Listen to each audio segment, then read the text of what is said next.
데살로니가전서 5장 16절부터 18절입니다. 항상 기뻐하라. 쉬지 말고 기도하라. 범사에 감사하라. 이것이 그리스도 예수 안에서 너희를 향하신 하나님의 뜻이니라. 오늘은 사실 성전이 크고 또는 그런 교제가 많이 잘 이루어진 성전에서는 많은 이벤트를 하고 하나님께 영광을 돌리는 감사주일입니다. 근데 우리는 데살로니가전서의 말씀으로 믿는 사람들의 할 일이라는 제목으로 하나님 말씀에서 우리는 은혜를 입고자 합니다. 뜻깊은 감사주일을 맞이해서 하나님의 풍성하신 은혜와 축복이 여러분과 또 우리의 모든 가정에 함께 임하시기를 간절히 바랍니다. 오늘 본문에 항상 기뻐하라, 쉬지 말고 기도하라, 범사에 감사하라. 우리가 감사주일을 맞이할 때마다 틀림없이 들려지는 가장 즐겨 읽는 성경 구절이 있다면 이 말씀일 것입니다. 사도 바울이 데살로니가 교인들을 향하여 믿는 사람들이 해야 할 일 세 가지를 말씀했습니다. 그 세 가지가 먼저는 기뻐하는 것이요, 두 번째는 감사하는 것이요, 또 기도하는 것이요. 이 세 가지를 그들에게 부탁합니다. 첫째, 항상 기뻐하라 라는 의미를 우리가 말씀에서 생각하고자 합니다. 믿는 사람이 해야 할 일이 여러 가지가 있지만은 우리가 효도하는 자식이라면 부모 앞에서 부모가 좀 가난해도 부모에게 용기를 드리기 위해서 괜찮습니다. 그래도 우리 그런 부모를 갖고 우리 모시고 있는 것이 감사합니다 이래야지, 무슨 부모가 그렇게 가난합니까? 무슨 부모가 그렇게 어려움만 겪습니까? 하면서 불평을 한다면은 그 부모에게 근심을 끼치는 자녀가 될 것입니다. 그런데 우리가 항상 기뻐한다고 하는 것이 그 부모를 즐겁게 해드리는 이 연관관계도 같기 때문에 하나님은 우리에게 큰 섭리와 뜻을 가지고 우리를 이끌어 가시기 때문에 우리가 조금 난해하고 이해가 되지 않고 버거운 일이 있을지라도 기뻐하는 마음으로 모든 것을 우리는 수용해야 하나님과의 관계성에서 어떻게 보면 효도하는 자녀가 된다 하는 우리가 의미를 가질 수가 있습니다. 그런데 이 말씀을 한 사도 바울의 환경을 우리는 생각해야 됩니다. 바울이 훌륭한 저택에서 난방시설을 잘 해놓고 맛있는 음식을 먹어가면서 호화호식하면서 푹신한 의자에 앉아서 이렇게까지 내가 여유롭게 누릴 수 있는 은혜에 대하여 간증하면서 내가 이렇게 누리고 있으니 너희도 누리게 될 것이다, 기뻐하라, 이런 말을 한 것이 아닙니다. 그런 어떤 의미로 보면 정반대로 부자유한 몸이 되어서 빌립보 감옥에 갇혀서 감옥에 앉아 있으면서 여러 가지 고난을 겪어야 하는 감옥 속에서 추위에 떨면서 어떻게 보면은 부자주한 그러한 그 몸으로 이 글을 쓰고 있는 겁니다. 나는 이러한 속에서도 하나님을 생각하면서 하나님 때문에 이런 이 고난을 뛰어넘는 기쁨을 가지고 있는데 너희는 밖에서 자유로이 생활하면서 더 기뻐해야 되지 않겠는가 하는 편지를 감옥에서 지금 쓰고 있는 것입니다. 그뿐만 아니라 빌립보 4장 4절에도 주 안에서 항상 기뻐하라. 내가 다시 말하노니 기뻐하라. 또 부탁한다. 너희는 기뻐하라. 감옥에 갇혀있는 나도 이렇게 기뻐하고 있는데 왜 기뻐하지 못할 요소가 있겠는가, 그렇게 지금 말하고 있는 것입니다. 따라서 주 안에서 기뻐한다고 하는 것은 그리스도인이 마땅히 해야 할 의무 가운데 하나라는 것입니다. 사도행전 2장에도 초대교회 성도들이 성령이 충만하게 될 때에 날마다 마음을 같이하여 성전에 모이기를 힘쓰고 집에서 떡을 떼며 기쁨과 순전한 마음으로 음식을 서로 나누면서 기쁨을 나누었다, 이렇게 기록이 됩니다. 또 고린도후서 6장 10절 말씀에도 그리스도인들이 누리고 있는 특성을 말하면서 근심하는 자 같으나 실상은 항상 기뻐하는 자들이다, 이렇게 우리를 말하고 있습니다. 환난 중에도 너희는 즐거워하라. 또 이렇게 말하고 있습니다.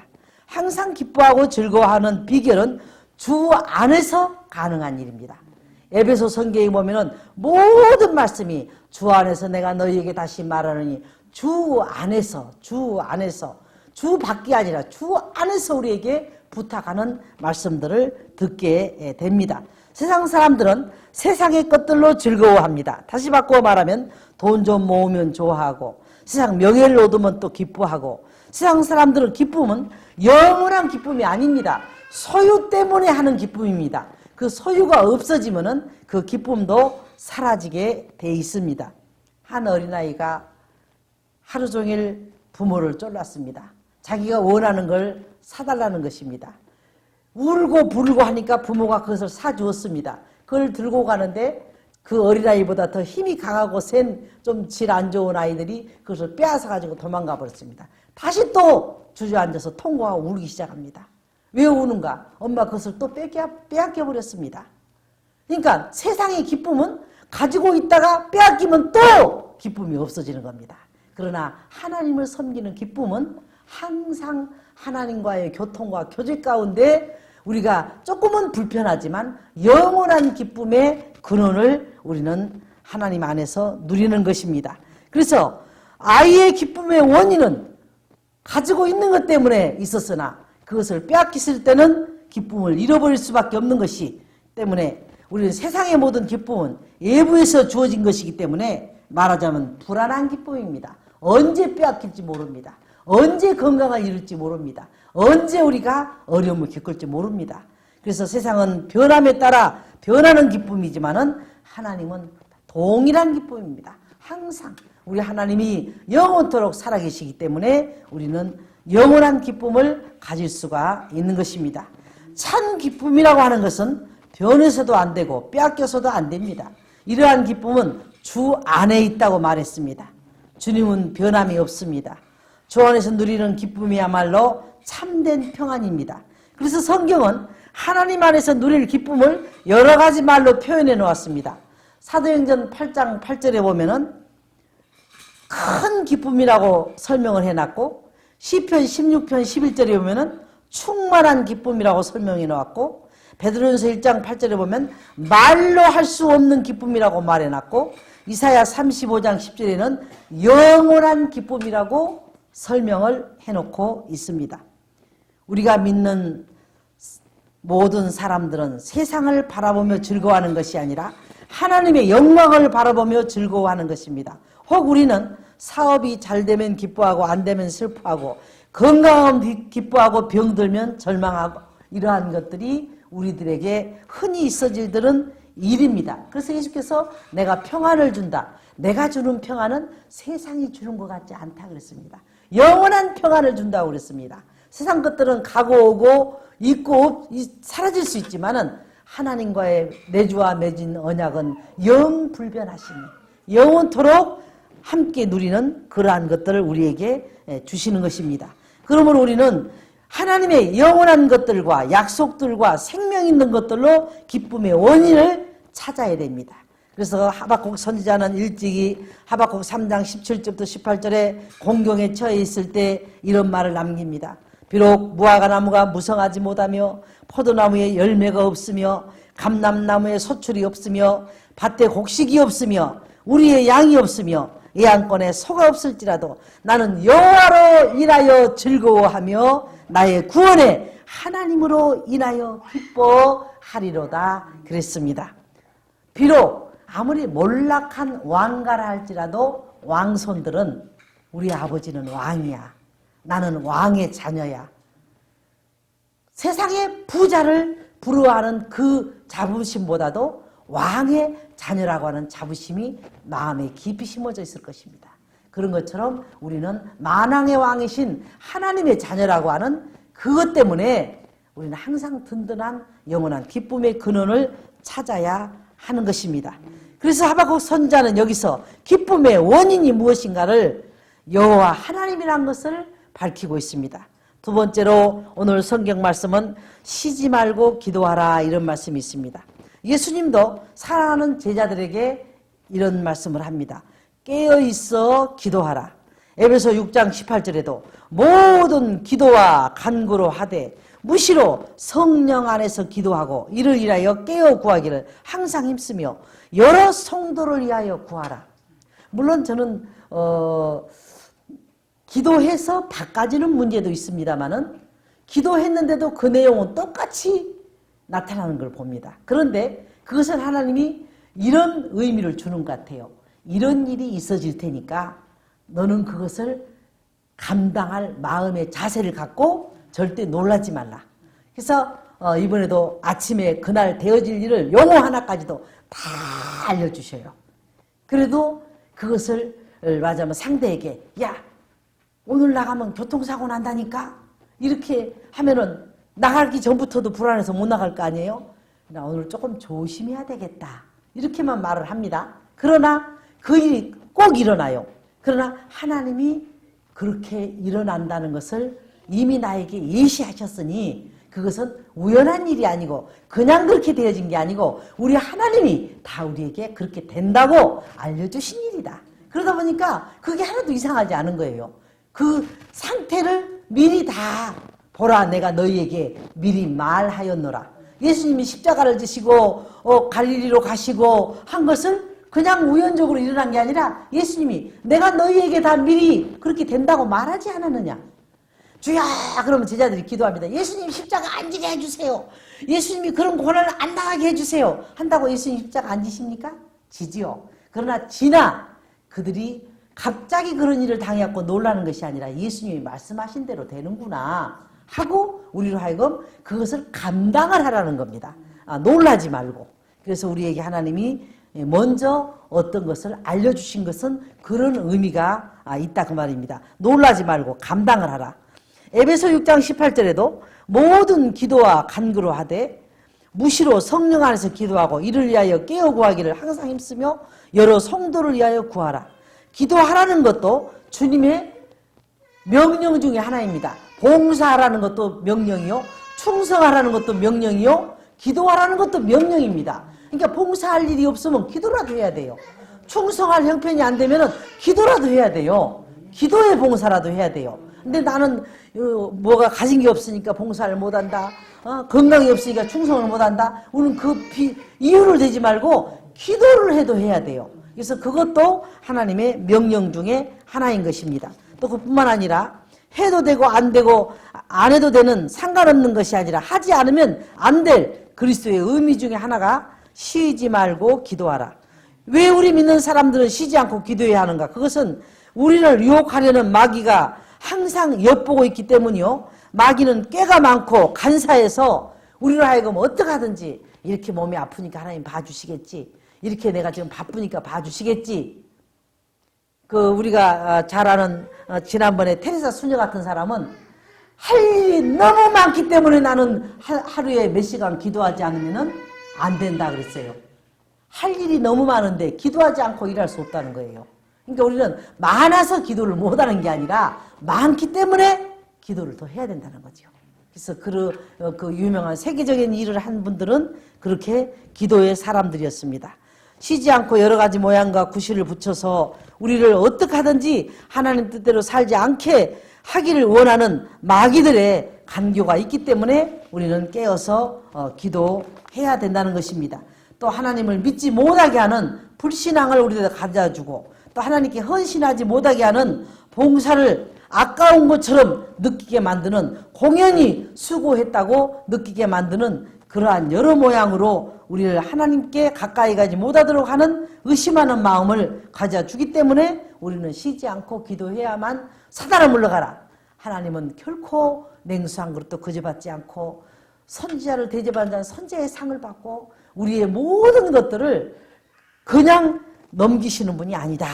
다 상을 잃지 않기 위해서 우리는 충성해야 된다 하고 사단의 모든 것들을 나는 지혜로워서 그런 건 안 한다고, 나는 꾀가 많아서 그런 거 안 한다고, 나는 미련한 사람이 아니어서 그런 일을 안 한다고, 그럴수록 더 우리를 해야 됩니다. 더 충성해야 됩니다. 뿐만 아니라 믿는 사람에게는 성공과 실패가 기도에 달려있기 때문입니다. 쉬지 말고 기도하라고 하는 말씀 가운데 야고보 4장 2절에 너희가 얻지 못함은 아직까지 얻지 못함은 구하지 아니하였으며 또 이것은 기도가 없는 성도는 얼마나 약하고 무능한가를 말하고 있습니다. 혹 어떤 사람은 내가 예수 믿은 지 오래되었는데 왜 이렇게 그리스도인의 생활에 성장이 없을까 걱정하는 사람도 있습니다. 여기도 하나님의 대답은 간단합니다. 기도하지 않기 때문이다. 또 어떤 사람은 내가 이렇게 열심히 일하는데 어째서 열매를 별로 맺지 못하는가? 이에 대한 대답도 간단합니다. 나에게 구하지 않은 까닭이다.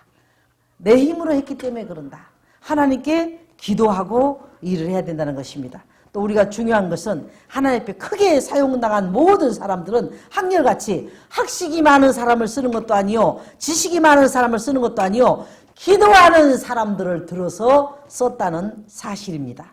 그러면 우리를 믿는 사람들은 기도하는 것은 가장 중요한 일 중에 중요한 일입니다. 당연히 하는 일도, 당연히 해야 할 일도 기도하고 해야 되는 것입니다. 또 그러므로 우리는 믿는 사람들에게는 기도하는 일은 가장 중요한 일 중에 하나입니다. 또 하나님의 은사를 받는 길도 기도하는 일입니다.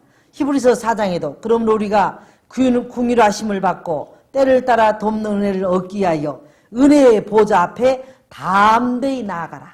담대히 나가서 하나님의 도움을 청하라.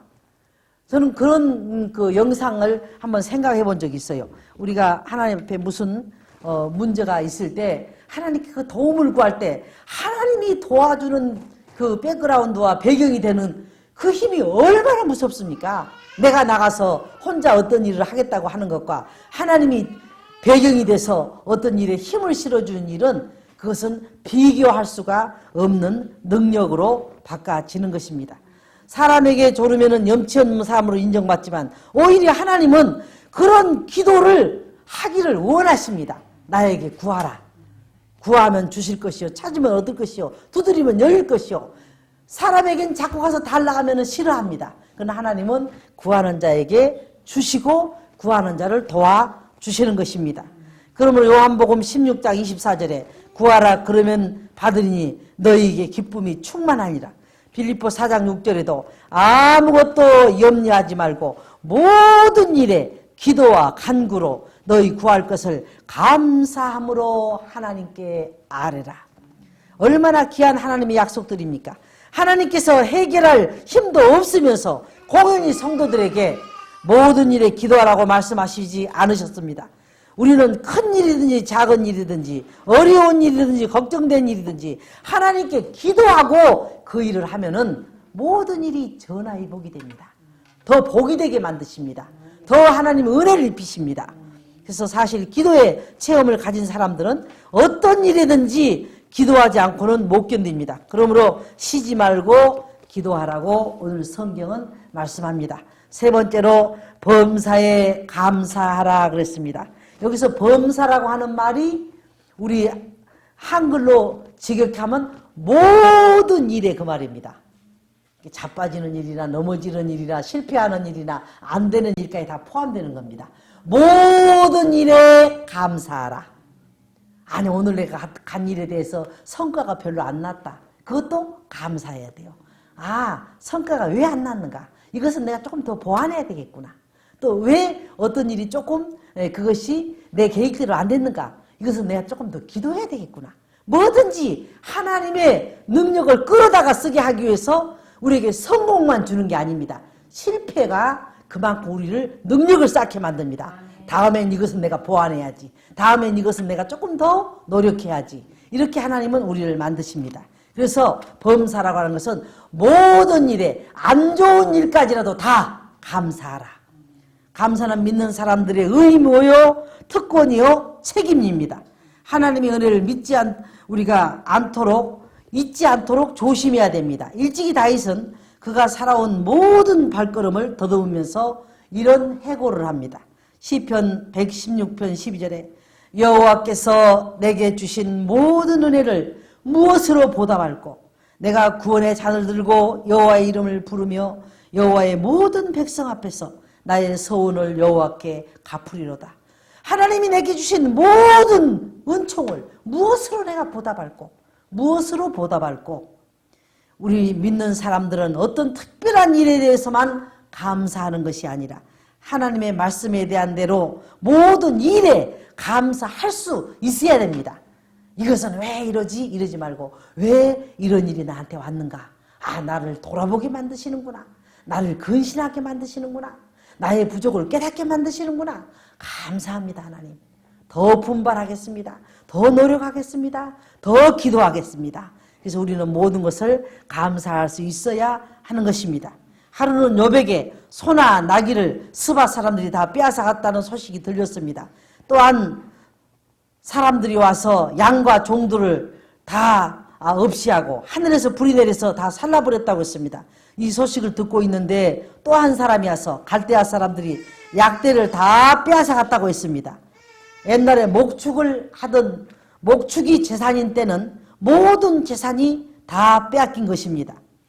그뿐만 아니라 거친 들에서 대풍이 와서 집이 무너지는 바람에 다 자녀 10명이 깔려 죽었다고 하였습니다. 거기서 한 명만이라도 하나님 살려두시지 어떻게 그럴 수가 있냐고 하는 말이 성경에 기록이 안 됩니다. 그 모든 일을 다 겪고 욥이 이런 말을 합니다. 이 소식을 들은 욥은 욥기 1장 21절에 하나님을 향하여 어리석게 원망하지 않고 찬송했다 그랬습니다. 욥기 1장 20절에 내가 모태에서 적신이 나왔사온즉 언제 내가 그것들을 가지고 있던 사람인가? 어머니 뱃속에서 내가 벌거벗고 나오지 않았는가? 적신이 나왔사온즉 또한 적신이 갈 때도 내가 아무것도 가지고 가지 못한다. 또 맨몸이 하나님께로 돌아갈 것이라. 주신 자도 여호와시요 취하신 자도 여호와시니 여호와의 이름이 찬송을 받으실지니다. 하나님이 주셨는데 하나님이 가져갈 고난도 갖고 계시지 않는가? 여호와의 이름이 찬송을 받아야 마땅하다. 이렇게 그는 감사의 말을 남겼습니다. 이런 형편에도 흐트러짐이 없는 감사를 보고 하나님은 욥기 42장 11절에 여호와께서 욥의 모년에, 이 말씀은 다시 보면은 욥의 말년에 복을 주사 처음 복보다 더하게 하시니 그가 양 1만 4천과 처음에는 7천이었는데 배를 줬어요. 14,000으로 약대를 6천과 소 1,000결이와 500결이었는데 500결을 더 주신 겁니다.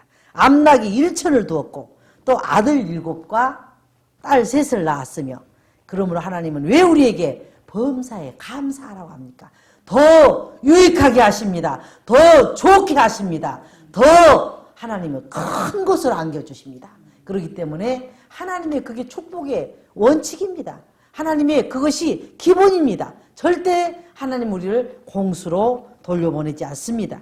그래서 로마서 8장 28절에 하나님을 사랑하는 자, 곧 그 뜻대로 부르심을 입은 자들에게는 모든 것이 연합하여 선을 이루느니라. 아니 그것은 아닌데요. 하나님은 아니다. 조금 기다려봐라. 모든 것을 더 너에게 유익하게 해주마. 더 복되게 해주마. 그것이 그냥 한 가지만 복이 아니라 모든 것을 다 연계시켜서 그것을 다 연합시켜서 유익하게 복되게 만들어 주신다는 것이 로마서 8장 28절의 말씀입니다. 지금 내가 처해 있는 환경이나 일이 어렵고 건드기 힘든 일이라 할지만은 결국은 보면은 나에게 유익하게 하셨다는 사실을 훗날 알게 될 것입니다. 그러므로 이래도 저래도 감사할 수밖에 없도록 하나님은 우리를 넉넉히 만들어 주시는 것입니다. 오늘 우리는 뜻깊은 감사주의를 맞이해서 믿는 사람들이 해야 할 일 3가지를 기억합니다. 항상 기뻐해야 되고 쉬지 말고 기도해야 되고 모든 일에 감사할 때에 그리스도 예수 안에서 우리를 향하신 하나님의 뜻이 우리에게서 이루어지고 하나님이 영광을 받으시는, 믿음 없는 사람들은 감사할 줄 모릅니다. 믿음이 적은 사람은 좋은 일만 골라서 감사합니다. 그러나 믿음이 큰 사람은 어떠한 일에도 감사합니다. 그래서 우리는 내 주의를 통하여 모든 일을 돌아보면서 하나님이 이래서 그러셨구나 감사합니다. 이래서 그러셨구나 감사합니다 하고 감사만 하도록 만들어 놓고야만은 전능하신 하나님이십니다. 모자람이 없는 하나님입니다. 모자라서 그 일을 그렇게 처리하신 분이 아닙니다.